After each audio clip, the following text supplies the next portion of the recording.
ಪ್ರಾಮಾಣಿಕತೆ ಮತ್ತು ಸಹಕಾರಿ ಮನೋಭಾವನೆ ಇದ್ದರೆ ಸಂಘ ಸಂಘಟನೆ ಬೆಳೆಯಲು ಸಾಧ್ಯ ಎಂದು ಸಾಣೇಹಳ್ಳಿ ಮಠದ ಶ್ರೀ ಪಂಡಿತಾರಾಧ್ಯ ಶಿವಾಚಾರ್ಯ ಸ್ವಾಮೀಜಿ ಹೇಳಿದರು. ಚನ್ನಗಿರಿ ತಾಲೂಕಿನ ಸಂತಬೆನ್ನೂರು ಶ್ರೀ ನಂಜುಂಡೇಶ್ವರ ಸಮುದಾಯ ಭವನದಲ್ಲಿ ಏರ್ಪಡಿಸಿದ್ದ Shri Vishwabandhu credit co operative ಸೊಸೈಟಿಯ 3ನೇ ವರ್ಷದ ನಾವು ನಮ್ಮವರು ಪ್ರಗತಿಯ ಪಕ್ಷಿ ನೋಟ ಮತ್ತು ಅವಲೋಕನ ಕಾರ್ಯಕ್ರಮ ಉದ್ಘಾಟಿಸಿ ಅವರು ಮಾತನಾಡಿದರು. ಸಹಕಾರ ಸಂಘದ ಸದಸ್ಯರಿಗೆ ವಿಶಾಲ ಮನಸ್ಸಿನ ಅಭಿವೃದ್ಧಿ ಪಥದ ಬಗ್ಗೆ ಚಿಂತನೆ ಮತ್ತು ಗುರಿ ಇರಬೇಕು.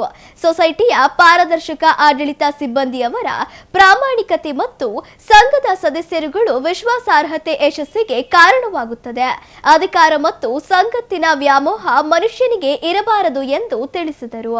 ಈ ವೇಳೆ ಎಸ್ಎಸ್ಎಲ್ಸಿ ಹಾಗೂ ಪಿಯುಸಿಯಲ್ಲಿ ಅತಿ ಹೆಚ್ಚು ಅಂಕ ಪಡೆದ ವಿದ್ಯಾರ್ಥಿಗಳಿಗೆ ಪ್ರತಿಭಾ ಪುರಸ್ಕಾರ ಮಾಡಲಾಯಿತು. ಕಾರ್ಯಕ್ರಮದಲ್ಲಿ ತುಮ್ಕೋಸ್ ಮಾಜಿ ಅಧ್ಯಕ್ಷ ಆರ್.ಎಂ. ರವಿ, ಸಹಕಾರಿ ರತ್ನ ಪ್ರಶಸ್ತಿ ಪುರಸ್ಕೃತ ಬಿ ರಾಮಚಂದ್ರಪ್ಪ, ಸೊಸೈಟಿ ಅಧ್ಯಕ್ಷ ಬಿ ಶಂಭುಲಿಂಗಪ್ಪ, ಚಿಕ್ಕಕೊಗಲೂರು ಉಮೇಶ್, ರಾಘವೇಂದ್ರ, ಶಿವಶಂಕರ್, ಬಿ ಹಾಲೇಶಪ್ಪ, ವಿಜಯ, ರೇಷ್ಮಾ ಖಾನ್ ಅಹಮದ್, ಪರಮೇಶ್ವರಪ್ಪ, ಸಿದ್ದಪ್ಪ, ಚಂದ್ರಿಕಾ, ಪ್ರಕಾಶ್, ನಾಗರಾಜ್ ಇದ್ದರು.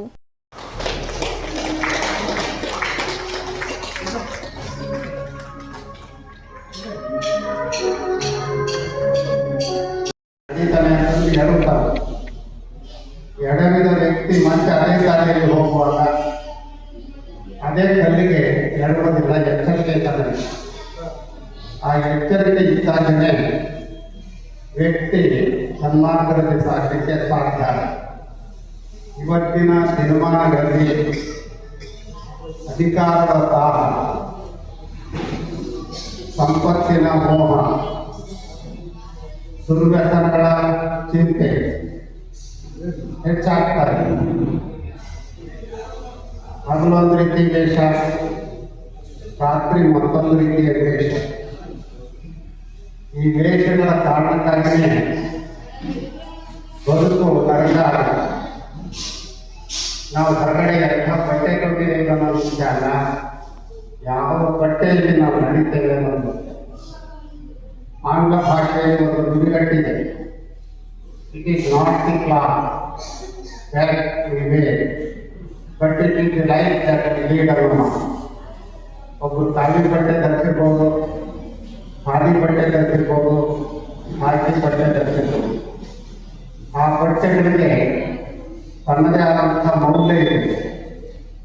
ಬಟ್ಟೆ ಧರಿಸಿದಂಥವರು ಮೌಲ್ಯ ರಹಿತರಾಗಿ ನಡ್ಕೊಂಡ್ರೆ ಆ ಬಟ್ಟೆಗೂ ಬೆಲೆ ಕೊಡೋದಿಲ್ಲ, ಕೊಟ್ಟವರಿಗೂ ಬೆಲೆ ಕೊಡೋದು. ಇದನ್ನ ಗಮನದಲ್ಲಿರಿಸಿಕೊಳ್ಬೇಕಾದ್ರೆ ಇವತ್ತು ಈ ಸಂಘ ಸಂಸ್ಥೆಗಳು ಹೇಳಿದೆ, ಮಠಗಳ ಸ್ಥಿತಿಗೆ ಏನಾಗುತ್ತಾರೆ, ವಿಶ್ವ ಸ್ವಾಮಿಗಳನ್ನು ಹೊರಹಾಕಿಕೊಳ್ಳುವಂಥ ವಾತಾವರಣ ನಿರ್ಮಾಣ ಆಗ್ತಾರೆ. ಅದಕ್ಕೆ ಕಾರಣ ಇದೆ ಅನೈತಿಕ ವ್ಯವಹಾರ. ನಾವು ಹಾಗಾಗಿನೇ ಮೊನ್ನೆ ಒಂದು ಲೇಖನ ಬರೆದಿದ್ವಿ, ಸಂದೇಶ ಅಂತ. ಈಗ ಗುರುಗಳಿಂದ ಆಶೀರ್ವಚನ ಸಂದೇಶ ಅಂತ ಹೇಳ್ತಾರೆ. ಸಾಮಾನ್ಯ ನಿಜವಾದ ಸಂದೇಶ ಕೊಡುವಂಥ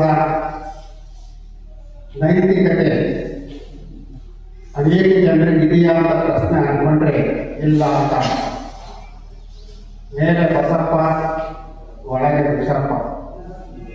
ಮಾಡೋದೇ ಬಂದು, ಮಾಡೋದೇ ಮತ್ತೊಂದು.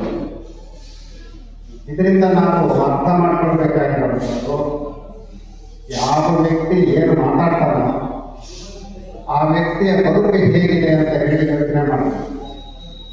ಬಸವಣ್ಣವರು 12ನೇ ಶತಮಾನದಲ್ಲೇ ಹೇಳಿದರು, ನಡೆಯಲರಿಯದೆ ನುಡಿಯಲರಿಯದೆ ಲಿಂಗವ ಪೂಜಿಸಿ ಫಲವೇ.